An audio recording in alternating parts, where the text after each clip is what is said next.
अभी भारत के आम जापान गए थे तो जापान ने टेस्ट में फेल कर दिया, भारत के आम वापस आ गए। कथावाचक अनिरुद्धाचार्य एक बार फिर अपने बयान को लेकर चर्चा में हैं। सोशल मीडिया पर उनके कुछ हालिया बयान तेजी से वायरल हो रहे हैं, जिनको लेकर राजनीतिक और सामाजिक बहस छिड़ गई है। अब सवाल उठ रहा है कि क्या अनिरुद्धाचार्य बेखौफ होकर खुलकर बोल रहे हैं या फिर उनके बयान खुद उनके लिए मुश्किलें खड़ी कर सकते हैं।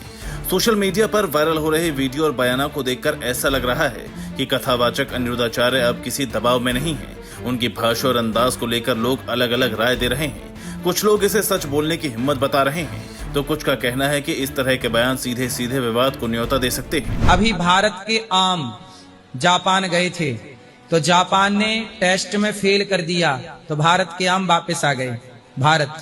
जापान के लोगों ने कहा आपके आम आप ही खाओ। क्यों?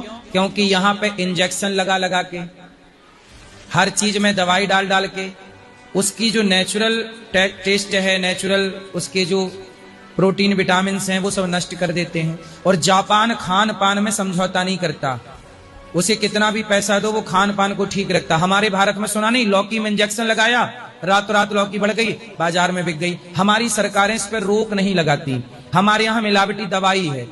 जापान में क्या मजाल के कोई दवाई गलत दे सके।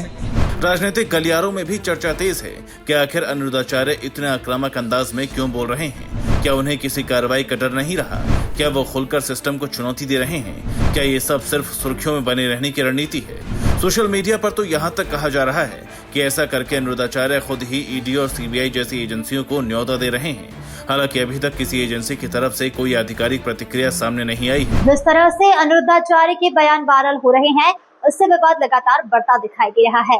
विशेषज्ञ मानते हैं कि सार्वजनिक मंचों पर दिए गए बयान अब सिर्फ धार्मिक दायरों तक सीमित नहीं रहते, बल्कि उनका सीधा असर राजनीति और समाज दोनों पर पड़ता है।